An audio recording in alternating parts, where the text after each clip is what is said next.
जय हिंद दोस्तों। आज हम आप सबों के लिए भारत सीटेट क्लास की ओर से क्लास 10th का Hindi chapter wise objective VVI लेकर के आए हैं, जो 2024 के लिए एग्ज़ाम के लिए महत्वपूर्ण है। और जितने भी छात्र एवं छात्राएं हैं, आप सभी इस वीडियो को देखें तो आप सभी 2024 में आने वाले संभावित प्रश्न हम लेकर के आए हैं। पहला चैप्टर श्रम विभाजन से, जिसका लेखक है भीमराव अंबेडकर। और हम पहला क्वेश्चन शुरू करते हैं। पहला क्वेश्चन है, श्रम विभाजन और जाति प्रथा पाठ बाबा साहेब के किस भाषण का संपादित अंश है। तो क्वेश्चन क्या है कि श्रम विभाजन और जाति प्रथा चैप्टर का जो नाम है वह जो लिखा गया है बाबा साहेब के किस भाषण का संपादित अंश लिया गया। तो ऑप्शन है, पहला ऑप्शन है the caste in India their mechanism. दूसरा है जेनेसियम एंड डेवलपमेंट। सी है एनिहिलेशन ऑफ कास्ट। और चौथा डी नंबर है हु आर शूद्राज। तो आप लोग बता सकते हैं इसमें कौन सा आंसर हो सकता है। तो the caste in India their mechanism ये भाषा से नहीं लिया गया है, और जेनेसिस एंड डेवलपमेंट इससे भी नहीं लिया गया। इसका सही आंसर है सी, एनिहिलेशन ऑफ कास्ट से यह लिया गया है। इसका सही आंसर क्या होगा, एनिहिलेशन ऑफ कास्ट। तो आप लोग समझ गए इसका क्या आंसर होगा।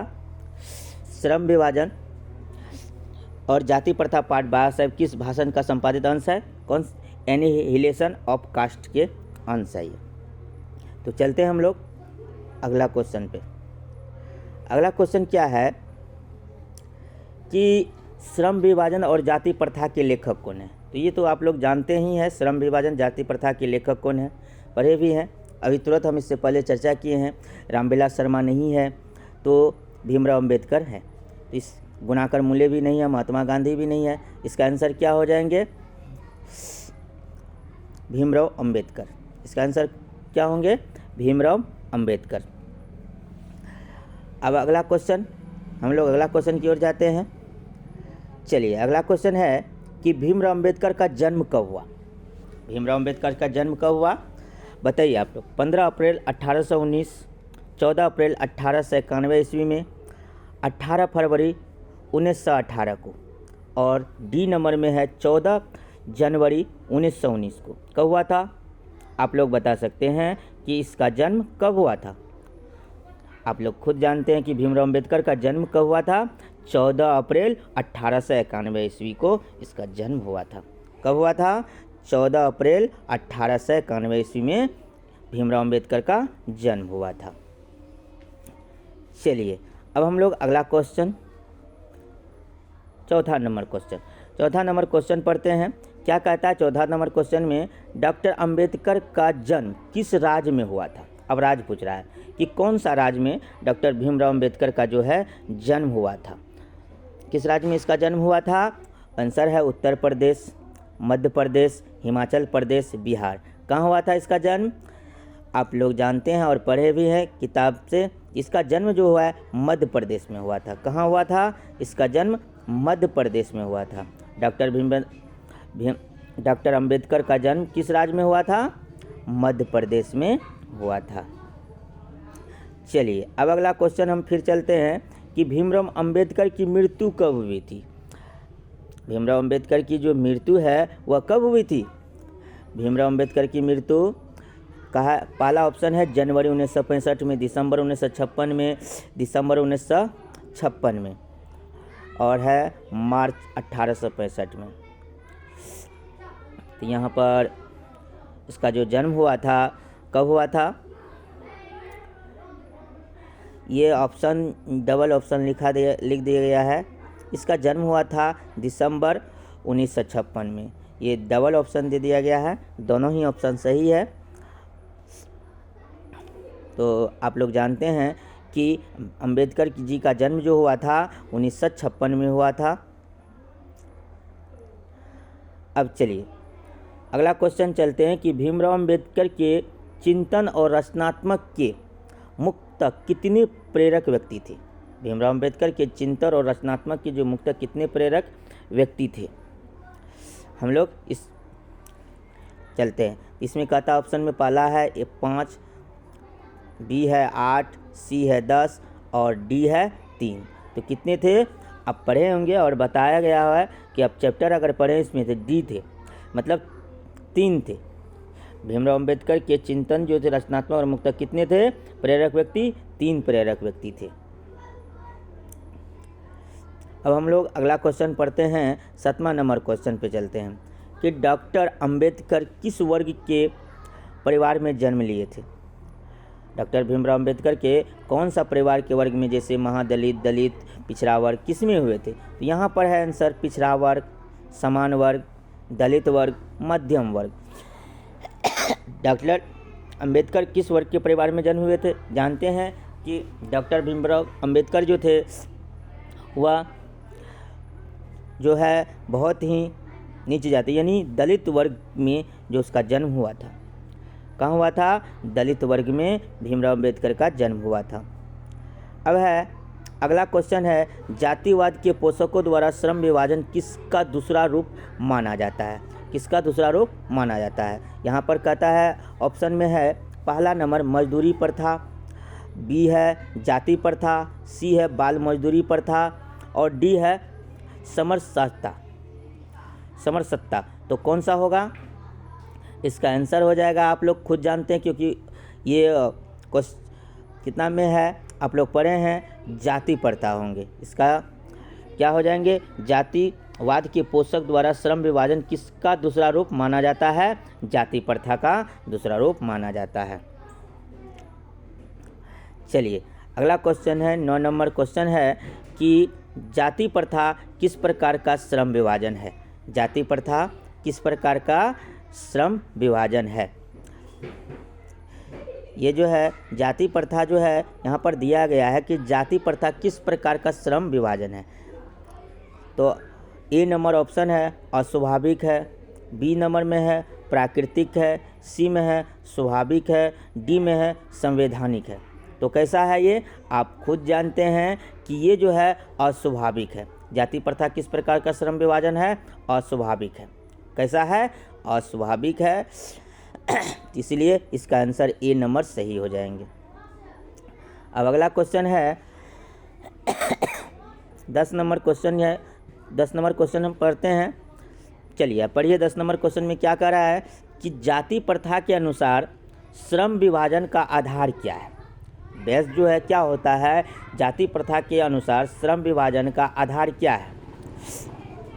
इसमें पहला ऑप्शन है मनुष्य की रुचि के आधारित है, रोजगार सृजन के आधारित है, पैतृक पैसा के आधारित है, कौशल क्षमता के आधारित है। यहाँ पर देखिए भीमराव अंबेडकर जो है इस कहानी में जो बताया गया है कि जो जाति प्रथा के अनुसार जो बताया गया कि किसी भी जाति को अगर बांटा गया है तो पहले लोगों को क्या बांटा गया था, पैसे के हिसाब से, यानी उसके रोजगार पैतृक पैसा क्या था उसके हिसाब से उसको जाति के हिसाब से बांट दिया गया था। जो काम करते, जो उसका पैसा था, जो रोजगार था, रोजगार से जो आता था उसके हिसाब से क्या करते थे, उसके पैसा को बांटते थे। तो उसका क्या था, पैतृक के जाति प्रथा के अनुसार से श्रम विभाजन का आधार क्या है, तो उसका हो जाएगा पैतृक पैसा। क्या हो जाएगा आंसर, पैतृक पैसा हो जाएगा। उसका आंसर क्या होंगे, पैतृक पैसा हो जाएंगे। चलिए अगला क्वेश्चन है कि श्रम विभाजन और जाति प्रथा शीर्षक किनके द्वारा हिंदी में रूपांतरित करते हैं। यानी श्रम विभाजन और जाति प्रथा जो कहानी लिखा गया है इसका जो है जाति प्रथा शीर्षक के द्वारा हिंदी में रूपांतरित किसने किया है। श्रम विभाजन जाति प्रथा के शीर्षक किनके द्वारा हिंदी रूपांतरित किया गया है, तो इसमें आंसर में है भीमराव अंबेडकर के द्वारा, बी में है रामचंद्र शुक्ल द्वारा, सी में है ललई सिंह यादव के द्वारा और डी में है नलिन विलोचन शर्मा के द्वारा। तो नलिन विलोचन शर्मा भी नहीं किए हैं, भीमराव अंबेडकर तो पहले दूसरी भाषा में लिखे थे, उसके एक भाषण का अंश है वो भी नहीं है, रामचंद्र शुक्ला भी नहीं है। इसका सही आंसर है ललई सिंह यादव। इसका आंसर क्या होंगे? ललई सिंह यादव के द्वारा जो है श्रम विभाजन जाति प्रथा शीर्षक क्या जो है हिंदी रूपांतरित किया गया था। तो हम लोग अगला क्वेश्चन चलते हैं। 12 नंबर क्वेश्चन है कि जाति प्रथा मनुष्य के पैसे को किस प्रकार प्रभावित करती है। ये जाति प्रथा जो है मनुष्य के पैसे को, यानी पैसे जो होता है उसका आमदनी आने का जो स्रोत है वह पैसे को किस प्रकार प्रभावित करती है। ऑप्शन पहला है ए कि यह मनुष्य के पैसों में बढ़ावा देती है। यह कैसे देती है? मनुष्य के पैसों में बढ़ावा देती है। ऐसी कोई बात नहीं है। बी नंबर में है यह मनुष्य को जीवन भर के लिए एक पैसे में बांध देती है।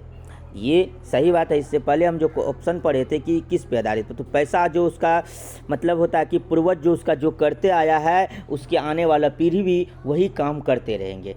अगर कोई व्यक्ति मतलब सोनार है, सोना का काम कर रहा है तो उसका पुत्र भी करेगा, उसका दादा भी कर रहा था, बाप भी किया और उसका पुत्र भी वही काम करते आ रहा है। तो मनुष्य को जीवन भर उसके पैसों में बांध देती है। उसके जो पैसा होता है, उसका जो कमाने के जरिया होता है उसके हिसाब से क्या करते हैं? बांध देते हैं। और सी में है मनुष्य के रोजगार मुक्त बनाती है, रोजगारों उन्मुख बनाती है। ये नहीं होगा। डी में है यह मनुष्य को पैसों के लिए दक्ष बनाती है। नहीं, ये आंसर, इसका सही आंसर क्या हो जाएंगे? बी हो जाएंगे।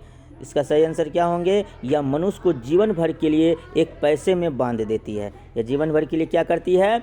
एक पैसे में बांध देती है।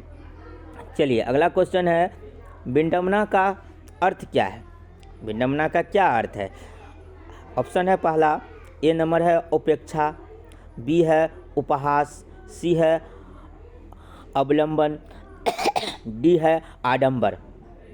डी है आडंबर। कौन सा आंसर होगा? तो इसका सही आंसर हो जाएगा उपहास। इसका सही आंसर क्या हो जाएगा?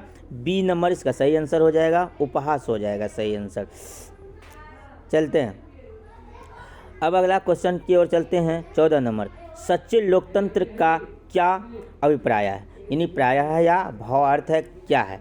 तो सच्चे लोकतंत्र का क्या अभिप्राय है? इसका सही आंसर हो जाएगा, इसमें है जाति प्रथा, बी में है सुशासन, और सी में है भाईचारा, और डी में है कानून व्यवस्था। तो कानून व्यवस्था नहीं होगा यहाँ पर। सच्चे लोकतंत्र मतलब सच्चा लोकतंत्र कौन हो सकता है? जो आपस में प्रेम रखता हो, आपस में मिलजुल कर रहता हो। तो कब होगा ऐसा? वह भाईचारा के साथ होगा। इसका सही आंसर क्या हो जाएगा? सी हो जाएगा। इसका सही आंसर सी है, भाईचारा। चलिए अब है भीमराव अंबेडकर के प्रेरकों के क्या क्या नाम थे? भीमराव अंबेडकर के प्रेरकों के क्या क्या नाम थे? तो अब हम प्रेरक के नाम जानते हैं कि उसका प्रेरकों के क्या क्या नाम थे, उसके बारे में चर्चा करते। तो कौन क्या क्या थे उसका नाम? तो हम पहले भी जानते थे, इससे पहले पढ़ चुके थे कि उसका प्रेरक जो थे बुद्ध थे, कबीर थे, ज्योतिबा फुले थे। ये सभी क्या थे? भीमराव अंबेडकर के प्रेरकों के प्रेरक थे। तो क्या क्या नाम थे? यहाँ पर ऑप्शन से हम लोग चलते हैं। पहला ए नंबर में ऑप्शन है राम, कबीर, महात्मा गांधी। ये नहीं थे उसके प्रेरक। उसके बाद बी नंबर में ऑप्शन में है बुद्ध, रहीम, कबीर। ये भी नहीं है। सी नंबर में है बुद्ध, कबीर, ज्योतिबा फुले। ये सही है। और डी में है कबीर, बुद्ध, महादेवी वर्मा। ये नहीं है। इसका सही आंसर क्या हो जाएंगे? सी हो जाएंगे। इसका सही आंसर क्या होंगे? सी, यानी बुद्ध थे, कबीर थे, ज्योतिबा फुले थे। ये क्या थे? भीमराव अंबेडकर के प्रेरकों के नाम हैं, जो ये सभी उसके प्रेरक थे। चलिए अगला क्वेश्चन है कि बाबा साहब अंबेडकर संपूर्ण वाद में नाम की पुस्तक कितने खंडों में प्रकाशित किया है? बाबा साहब अंबेडकर के जो संपूर्ण वाद जो खंडों में प्रकाशित किया है, तो इसका सही आंसर क्या हो जाएंगे? अब हम लोग चलते हैं। प्रकाशित हो गई थी। तो इसमें पहला है ए में 22 में, बी में है 48, सी में है 21 और डी में है 20। तो इसका सही आंसर है सी, 21 जो है भागों में इस बाबा साहब खंडों में प्रकाशित किया गया था। कितने? 21 खंडों में जो है प्रकाशित किया गया था। इसका सही आंसर सी हो जाएंगे, 21 खंडों में जो है प्रकाशित किया गया था। चलिए अब हम लोग अगला क्वेश्चन कर चलते 17 नंबर की क्वेश्चन की ओर चलते हैं। 17 नंबर क्वेश्चन में क्या कहता है? तो 17 नंबर क्वेश्चन है कि लाहौर का वार्षिक सम्मेलन कब हुआ था? लाहौर में जो वार्षिक सम्मेलन हुआ था वह कब हुआ था? 1935 में हुआ। पहला ऑप्शन है 1935, दूसरा ऑप्शन है 1936, सी 1835, डी नंबर में 1836। तो कब हुआ था? तो 1936 में। हम लोग जानते हैं कि वार्षिक सम्मेलन जो हुआ था लाहौर में वह कब हुआ था? 1936 में हुआ था। कब हुआ था? बी नंबर सही ऑप्शन हो जाएंगे इसका। अब अगला 18 नंबर क्वेश्चन क्या है? क्या कहते हैं कि डॉक्टर भीमराव अम्बेडकर रचनात्मक के प्रेरक व्यक्ति थे। भीमराव अम्बेडकर के जो रचनात्मक के प्रेरक व्यक्ति कौन थे? मतलब उसकी प्रेरणा के व्यक्ति जो थे, प्रेरक व्यक्ति कौन कौन थे? तो पहला नंबर ऑप्शन है महात्मा गांधी, ज्योतिबा फुले, गोपाल कृष्ण गोखले, विवेकानंद जी। अभी इससे पहले वाला क्वेश्चन में पढ़े थे कौन कौन थे?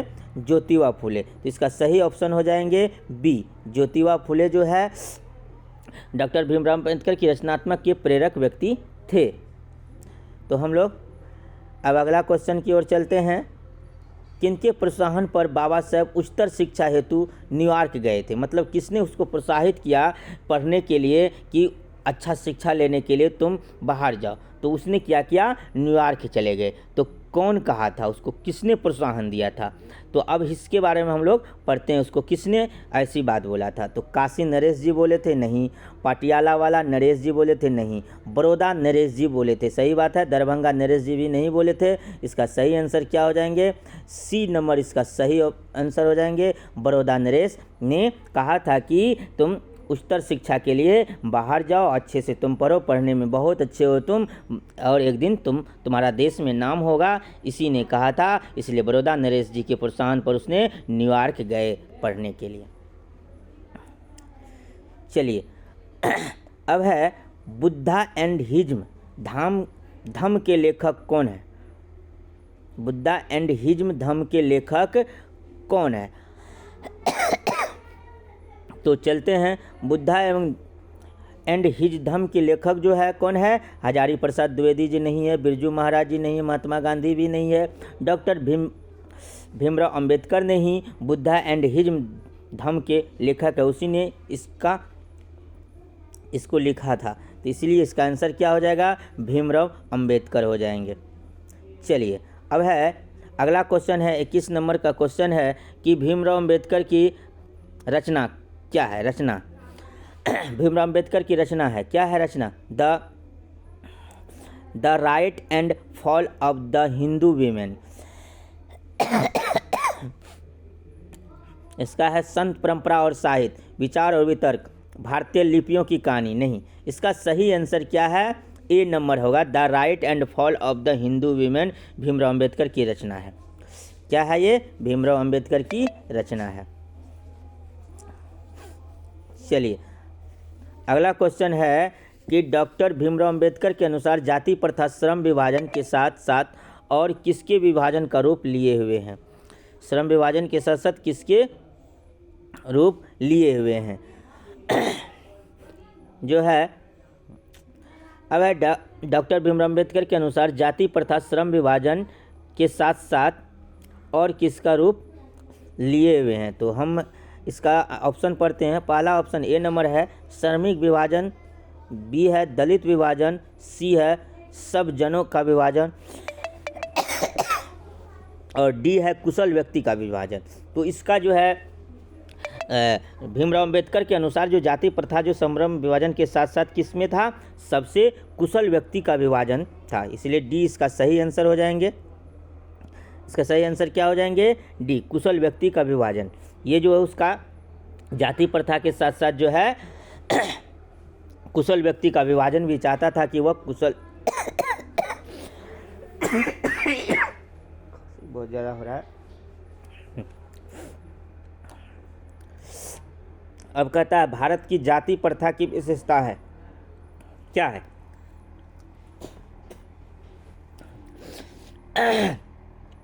भारत की जाति प्रथा की विशेषता क्या है? ऑप्शन क्या कहता है? यह श्रमिकों का अस्वाभाविक विभाजन है, सही है। यह श्रमिकों का स्वाभाविक विभाजन है, यह गलत बात है, अस्वाभाविक विभाजन है। यह रोजगार वर्धक है, नहीं। यह वर्ग विभेद दूर करता है, नहीं। इसका सही आंसर क्या हो जाएंगे? इन नंबर सही आंसर होंगे। भारत की जाति प्रथा की विशेषता है कि यह श्रमिकों का अस्वाभाविक विभाजन है। चलिए अगला क्वेश्चन हम लोग चलते हैं। अगला क्वेश्चन की ओर चलते हैं। अगला क्वेश्चन है 24 नंबर में कि जाति प्रथा स्वाभाविक श्रम विभाजन नहीं है क्योंकि यह मनुष्य की रुचि पर आधारित है। नहीं, ऐसा बात नहीं है। यह अतिरिक्त पैसा से संबंध नहीं है, ये भी बात गलत है, पैतृक से जरूर जुड़ा हुआ है। सी नंबर में है इसमें मनुष्य सहजता से रोजगार युक्त हो जाता है, ऐसा बात नहीं है। डी नंबर में है यह मनुष्य की रुचि पर आधारित नहीं है। क्या वह बात सही है? यह मनुष्य की रुचि पर आधारित नहीं है। इसका सही आंसर हो जाएंगे यह मनुष्य की रुचि पर आधारित नहीं है। अगला है 25 नंबर में है लेखक आज के उद्योगों में गरीबी और उत्पीड़न से भी बड़ी समस्या किसे मानते हैं? मतलब भीमराव अंबेडकर के बारे में कहते हैं लेखक आज के उद्योगों में जो है गरीबी और उत्पीड़न से भी बड़ी समस्या किसे मानते हैं? इसका ए नंबर ऑप्शन है निर्धारित कार्य को अरुचि के साथ व्यस्तता करना। एक है अनुभवहीनता, सी है कार्यकुशलता का अभाव, डी है एकता का अभाव। ये नहीं होगा। इसका सही आंसर हो जाएगा ए कि निर्धारित कार्य को अरुचि के साथ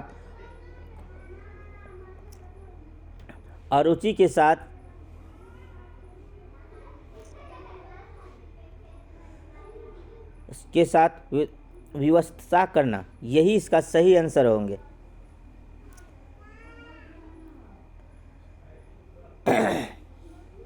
अब है अगला क्वेश्चन 26 नंबर है कि कौन सी व्यवस्था मनुष्य के प्रशिक्षण अथवा उसकी निजी क्षमता का विचार किए बिना ही उसका पैसा निर्धारित कर देती है। मतलब इसमें कहता है क्वेश्चन है कि कौन सी व्यवस्था जो है मनुष्य की प्रशिक्षित, मतलब मनुष्य की परीक्षण करता नहीं है, मनुष्य क्या चाहता है, मनुष्य की क्या इच्छा है, उसकी इच्छा के बिना ही, उसकी निजी क्षमता का विचार किए बिना ही उसका पैसा निर्धारित कर देता है कि तुम ये काम करेगा। यह कैसी व्यवस्था है? तो इसका सही आंसर क्या हो जाएंगे? इसमें है जाति व्यवस्था, शासन व्यवस्था, मध्ययुगीन व्यवस्था, आधुनिक व्यवस्था। तो पहला नंबर में क्या? ए नंबर में है जाति व्यवस्था, ये सही आंसर है। शासन व्यवस्था नहीं होगा, मध्ययुगीन व्यवस्था नहीं होगा, आधुनिक व्यवस्था नहीं है। इसमें जो है पहला नंबर ऑप्शन जो है सही आंसर है ए नंबर, जाति व्यवस्था। जाति व्यवस्था ही क्या है? मनुष्य को एकदम निर्धारित कर देता है, उसके इच्छा को देखे बिना ही निर्धारित कर देता है कि इसका पैसा क्या होगा, इसका रोज आगे चल कर क्या करेंगे, कुछ नहीं कर पाएगा तो इसका काम जो पैसा इसका जो पूर्वज करते आया है वही करेगा। तो ये जाति निर्धारित कर, जाति व्यवस्था हो जाता है। अब हम लोग 27 नंबर क्वेश्चन चलते हैं। कहता आधुनिक मनु कहा गया। आधुनिक मनु किसे कहा गया? आधुनिक जो मनु है उसे किसे कहा जाता है? आधुनिक मनु किसे कहा जाता है? डॉक्टर राजेंद्र प्रसाद को कहा जाता है, महात्मा गांधी को नहीं, सच्चिदानंद सिन्हा को नहीं, डॉक्टर भीमराव अंबेडकर को क्या है अभी आधुनिक का मनु कहा गया है। आधुनिक का मनु किसे कहा गया है? डॉक्टर भीमराव अंबेडकर को कहा गया। तो सही आंसर मेरा डी हो जाएंगे। चलिए अब है संचारित का शब्दार्थ है। संचारित का शब्दार्थ अर्थ क्या है? आरोहित है, चलित है, प्रवाहित है, स्वचलित है। क्या हो जाएंगे? इसका सही आंसर क्या हो जाएंगे? तो इसका सही आंसर सी नंबर हो जाएंगे, प्रवाहित। सही आंसर क्या हो जाएंगे? सी हो जाएंगे।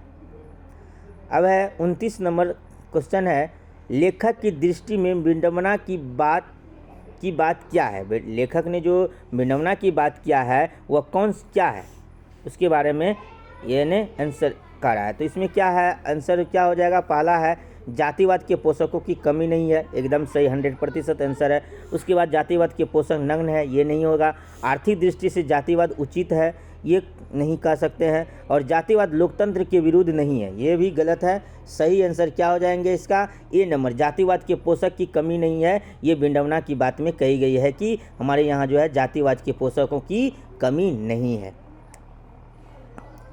सही आंसर ए नंबर हो जाएंगे। अगला क्वेश्चन है कि लेखक की दृष्टि में आदर्श समाज कैसा होना चाहिए। कहता है लेखक की दृष्टि में जो है आदर्श समाज जो होना चाहिए वह कैसा होना चाहिए। तो इसमें कहता है पहला नंबर ऑप्शन में, जिसमें स्वतंत्रता, समानता और भ्रातृत्व का भाव हो, जिसमें सभी धनी हो, जिसमें सभी पढ़े लिखे हो, जिसमें सभी स्वस्थ हो। यही नहीं हो जाएगा, सभी आंसर इसमें क्या हो जाएगा? जिसमें स्वतंत्रता, समानता और भ्रातृत्व का भाव, मतलब भाईचारा का भाव हो, समानता का भाव है, स्वतंत्रता का भाव हो। ये लेखक के हिसाब से ये सा समाज होना चाहिए। सभी समान होना चाहिए, सभी स्वतंत्र होना चाहिए और सभी में भाईचारा होना चाहिए। तो मेरा सही आंसर क्या हो जाएंगे? ए नंबर सही आंसर हो जाएंगे। तो आज हमने हिंदी का 30 क्वेश्चन किए हैं और पहला चैप्टर से ये VVI है। हमारे एग्ज़ाम की दृष्टि से जो 2024 में जो छात्र छात्राएं एग्ज़ाम देंगे उसके लिए सबसे इम्पोर्टेंट है और संभावित क्वेश्चन है। ये क्वेश्चन आप लोगों के एग्ज़ाम में आएंगे, इसे आप पढ़िए और देखिए, तो आप लोगों का एग्ज़ाम इसी तरह से हम और सब वीडियो लेकर के आएंगे। जितने भी चैप्टर है सभी चैप्टर बाय चैप्टर आपका VVI क्वेश्चन लेकर के आएंगे और ये सारे क्वेश्चन आपके एग्ज़ाम की दृष्टि से होंगे। तो आज हम अपने क्लास को यहीं स्टॉप करते हैं।